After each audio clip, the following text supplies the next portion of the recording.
오늘 저는 시편 77편 말씀을 중심으로 과연 우리는 누구에게 사로잡힐 것인가 라는 제목으로 말씀을 나누도록 하겠습니다. 한번 저를 따라 볼까요? 누구에게 사로잡힐 것인가. 오늘 시편 77편의 배경은 다음과 같습니다. 이스라엘 백성들이 너무나 좋아하고 존경했던 히스기야 왕이 죽습니다. 누구나 한번 태어나면 죽게 되어 있습니다. 죽고 난 다음에 하나님의 역사는 또 하나님의 손에 의해서 돌아가게 되어 있어요. 근데 안타깝게도 므낫셋이라는 왕이 그 다음 왕이 되었는데 이 산당을 다 허물어 버린 상태에서 안타깝게도 다시 산당을 짓습니다. 바알들을 위해서, 즉 이방신들을 위해서 제단을 쌓습니다. 아세라 목상, 나무상을 만듭니다. 야훼의 전 두 마당에 하늘에 이게 웬일입니까? 일, 월, 성신을 갖다 놓고 거기다가 제사를 지낸다고 제단을 쌓습니다. 흰놈의 아들 골짜기라는 곳에서 자기 아들을 갖다 놓고는 또 제단을 쌓습니다. 점치고 사술, 요술을 부리고 하나님이 원치 않은 것들을 다 하기 시작합니다. 신접한 사람, 무당들, 박수를 신임하기 시작합니다. 나라가 어떻게 됐을까요? 또 다른 어려운 국명 속에 휘몰아치게 됩니다.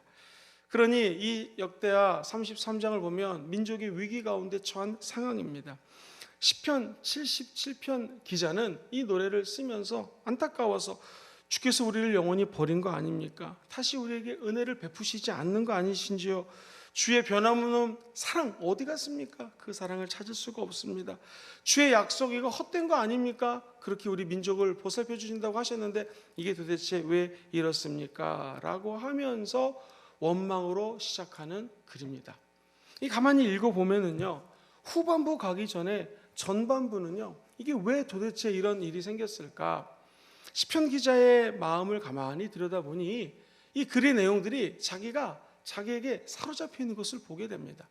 1절부터 6절까지는 그야말로 6개 절밖에 안 되는데 무려 나 내가 나의 하면서 14번이 나에 사로잡혀 있음을 우리가 간접적으로 볼 수가 있습니다. 예를 들면 1절을 보면 내가 내 음성으로 내게, 2절에도 보면 나의 환난 날에 내가 주를 찾으며 내 손을 들고, 3절도 보면은요 내가 하나님을 기억하고 내 심령이 상하고, 4절에도 보면 내가 눈을 붙이지 못하고 내가 괴로웠고, 5절에도 내가 옛날, 6절에도 내가 나옵니다.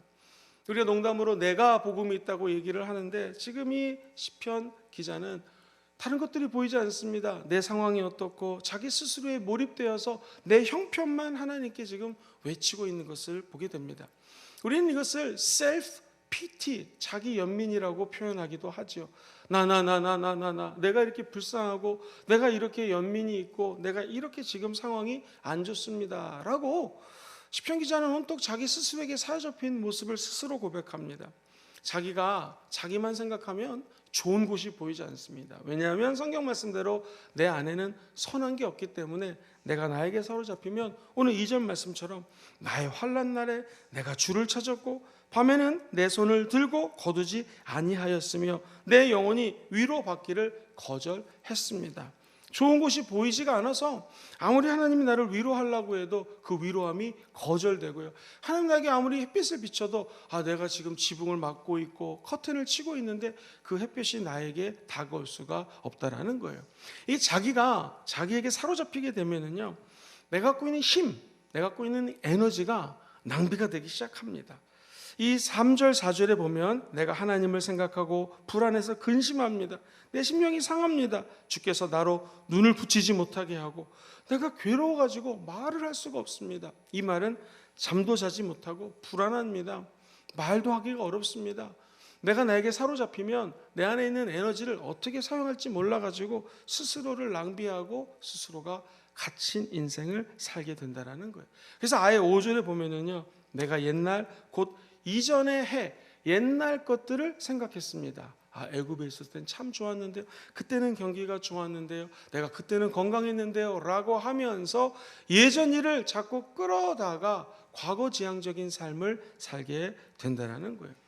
이게 왜 나쁘냐, 내가 스스로에게 사로잡힌 것이 왜 이렇게 안 좋냐 하면은요, 이른바 패배주의를 몰고 옵니다. 그래서 승리는 없어지고 스스로가 패배했다고 시편 기자는 노래합니다. 6절 9절을 가만히 보면 내가 한 노래를 부른 적이 있었는데 밤에 불렀대요. 밤에 부르던 나의 노래를 기억하고 마음에 묵상하며 심령이 궁구하기를 속으로 물었습니다. 주께서 영원히 버리시는 거 아니야? 다시는 은혜를 베푸시는 거 아닌가?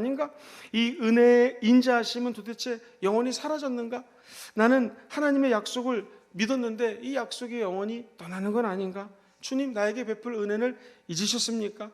노하심으로 그 국류를 막으셨습니까? 라고 하면서 한탄하는 것을 보게 됩니다. 그런데 지금까지는 이 시편 기자가 자기에게 사로잡혔는데 갑자기 터닝 포인트, 전환점이 확 생깁니다. 나에게 사로잡힌 내 모습이 어떻게 갑자기 바뀔 수 있을 것인가? 이 뭐 드라마 같아요. 시편 77편 10절 이하에 가면, 특히 11절 가면 갑자기 바뀌어요. 11절과 12절을 같이 한번 올려주시겠습니까? 읽어볼게요. 시작. 곧 야훼의 일들을 기억하며 주께서 옛적에 행하신 기이한 일들을 어떻게 해요? 기억하는 것. 내 수많은 간증들, 수많이 하나님 만났던 일들을 내가 기억합니다. 12절도요. 시작. 또 주의 모든 일을 작은 소리로 읊조리며 주의 행사를 내가 과거지향적이었고 내 중심으로 모든 것들을 해석하면서 나도 모르게 내 안에 잠재되어 있는 나 속으로, 내 속으로 점점 빨려 들어갔는데 이걸 헤쳐나올 수 있는 길이 있더라는 거예요. 그게 뭐냐면 한번 따라해 볼까요? 하나님은 거룩하십니다. 시작. 하나님은, 하나님에 대한 인식이에요. 하나님은 아버지가 되시고 거룩하신 분이 되어서 내가 사망의 음침한 골짜기로 나를 인도하지만 결국 하나님은 스토리를 적고 계시고 이 사망의 음침한 골짜기에서도 종국적으로 나와 민족을 구원해 줄 것을 믿는 믿음인 것입니다. 13절에 보면 이렇게 고백하죠. 13절.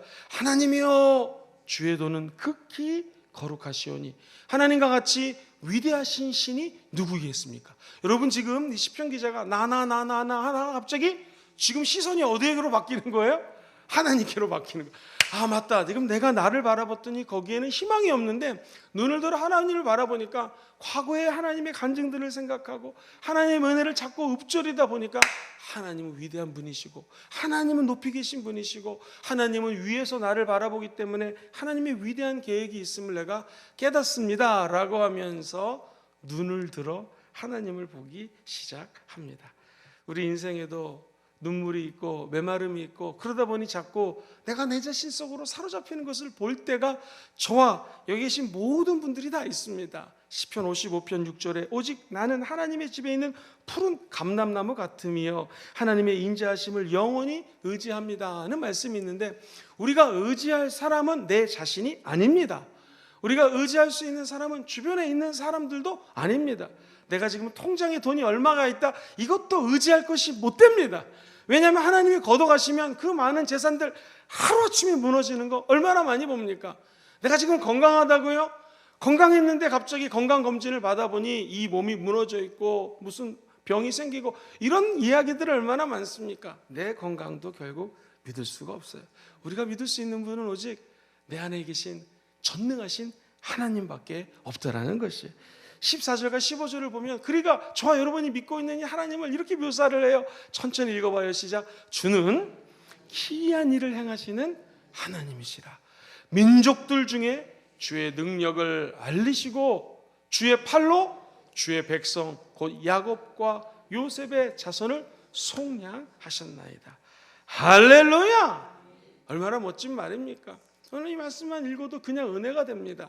새 표준 성경에 보면은 16절 이하를 이렇게 번역해놨어요. 하나님, 물들이 주님을 뵀어요. 물 있죠, 워터. 이 물들이 주님을 배웠을 때 두려워서 떨었습니다. 구름이 물을 쏟아내고 하늘이 천둥 소리를 내고 주의 화살이 사방으로 날아다닙니다. 주의 천둥 소리가 회오리 바람과 같이가 나고요. 주의 번개들이 번쩍번쩍 세계를 비출 때 땅이 흔들리고 두려워서 떨었습니다. 주의 길은 바다에 있고 주의 길은 큰 바다에도 있지만 아무도 주의 발자취를 헤아릴 수는 없습니다. 주께서는 주의 백성을 양떼처럼 모세와 아론의 손으로 잘 인도해 주셨습니다 라고 시편 기자는 자기 자신을 바라보던 눈을 하나님을 바라보는 눈으로 바뀌었다고 고백하는 것입니다. 오늘 아침에 이 새벽에 주님 말씀하시는 것 같습니다. 우리 예수님이 볼지어다 내가 세상 끝날까지 너희와 함께한다. 아무리 주변이 어렵고 나라가 위기에 처해 있고 세계적인 경제 공황이 다가오고 유가가 올라가고 처처의 기근이 있고 전쟁이 소리에 소문을 물고 지속적으로 나타난다 할지라도 저와 여러분들은 끝까지 우리의 눈을 내 안으로 침전시키지 마시고 눈을 들어 거룩하시고 전능하신 하나님 아버지를 바라보시게 되기를 우리 주 예수님의 이름으로 축원드립니다. 목사님, 그렇다면 내가 눈을 어떻게 하면 믿음의 눈으로 하나님을 바라볼 수 있을까요? 이 말씀을 좀 적용하고 싶습니다. 여러분과 제가 하나님께 부르짖어 기도하면 우리의 시선이 나에게 스스로를 사로잡지 못하고 하나님께 사로잡히는 은혜를 체험하게 될 것입니다. 오늘 77편 1절 말씀 너무 멋있어요. 같이 한번 1절을 읽어볼게요. 1절 올려주실까요? 시작. 내가 내 음성으로 하나님께 부르짖으리니 하나님께 내 음성으로 부르짖으면 내게 어떻게 해요? 귀를. 내 음성으로 내 목소리로 하나님을 부르짖으면 우리에게 귀를 기울여 주신다라는 거예요. 여러분 마음속에 우울함이 다가옵니까? 혹시 내가 내 안으로 사로잡히는 것을 내 스스로 볼 때가 있습니까? 목소리 높여 주여 아버지 이렇게 하나님을 불러보라는 것입니다. 그럼 어느덧 내가 내게 사로잡히는 것이 아니라 우리를 위한 계획을 갖고 계시는 하나님께 우리가 사로잡히는 역사가 나타나게 된다는 것이죠. 또 하나는요, 저와 여러분들이 아주 절박한 심정으로 하나님의 말씀을 묵상하고 하나님의 말씀을 입으로 읊조리는 것입니다. 11절과 12절을 한번 준비해 주세요. 제가 먼저 현대어 성경으로 읽어드릴게요. 야훼여 내가 주의 행하신 일들이 너무나 많았는데요, 이것을 기억하며 옛날에 주께서 행하신 기억을 되새겨보고 또 주의 모든 일을 묵상합니다. 주께서 행하신 놀라운 일들을 제가 생각하겠습니다. 하나님 나에게 베푸신 일들을 계속해서 떠올리면서 묵상한다는 거예요. 우리가 갖고 있는 개역개정 읽어볼까요? 시작. 곧 야훼의 일들을 기억하며 주께서 옛적에 행하신 기이한 일들을 기억하리이다. 또 주의 모든 일을 작은 소리로 읊조리며 주의 행사를 낮은 소리로 좀 되뇌이겠습니다. 너무나 멋있죠? 하나님의 말씀을 계속해서 되뇌인다라는 거예요. 쉬운 성경엔 더 멋있게 고백이 되어 있습니다.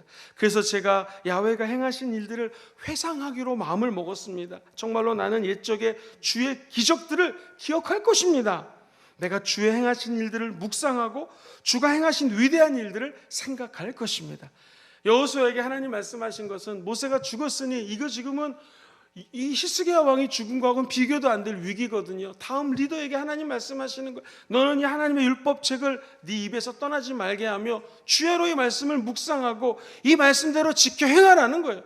그럼 네가 정말로 승리하고 성공하고 저 가나안 땅을 네 것으로 만든다라는 것입니다. 저와 여러분들이 왜 예배를 드려야 되는가? 예배 자리에 오게 되면은요, 주여 기도하게 되어 있습니다. 예배 자리에 오면 말씀들이 다 나가 아니라 주여 주여 주여 하는 말씀 아니겠습니까? 그리고 우리가 과거에 베풀었던 하나님의 기적과 이사와 간증들을 떠올리면서 기도하고 감사하는 것이 예배 자리인 것이죠. 그러므로 예배는 너무나 소중해요. 내가 내 속으로 사로잡히고 침전될 때 예배를 드리며 하나님께 부르짖어 기도하면 다시 우리의 시선이 하나님께로 고정되는 것입니다. 그리고 하나님의 수없이 많은 말씀들을 내 입으로 읊조리면서 우리는 하나님을 찬미하게 되는 것이죠. 이 12절 이하 13절부터 20절까지 말씀을 가만히 읽어보면 하나님은 위대하시고 모든 일을 행하시며 우리의 민족과 조상들을 갖다가 양떼처럼 인도하신 하나님을 나는 찬양하겠습니다 하면서 시편 기자의 고백이 바뀝니다. 나로 사로잡혔던 내 모습이 이제는 하나님께 영광과 감사와 찬양을 드리는 모습으로 변화되는 것이죠. 가만히 말씀을 묵상하다 보니까 하나님께서 제게 주시는 말씀이 이 마지막 때 영과 진리로 예배 드리는 사람을 주님은 찾고 계십니다. 우리의 시선이 나에게 사로잡혀도 안 되고요, 다른 사람이 바라보는 이것도 틀릴 때가 대부분이에요. 여기 사로잡히시면 안 됩니다. 사람들이 바라보는 나를 향한 시선, 이것도 때로는 무시하시고 여기에 사로잡히시면 안 됩니다. 우리가 사로잡힐 분은 오직 하나님 한 분밖에 없다라는 것이죠. 어떻게 사로잡혀요? 기도해야죠. 두 번째, 하나님의 말씀에 사로잡혀야 됩니다. 세 번째, 내 입술이 나를 향한 나를 연민을 읊조리는 것이 아니라 하나님을 찬양하는 입술로 변화되는 것이죠. 보세요. 기도, 말씀, 찬양, 이게 무엇입니까? 예배인 것이죠. 우리가 예배 나와서 찬양하고 말씀을 듣고 주의 르마를 받고 그리고 기도하면 우리의 시선이 남이 아닌 하나님께로 우리의 시선이 고정되게 될 줄 믿습니다. 그 은총이 천국 가는 날까지 지속되시기를 주의 이름으로 축원드립니다.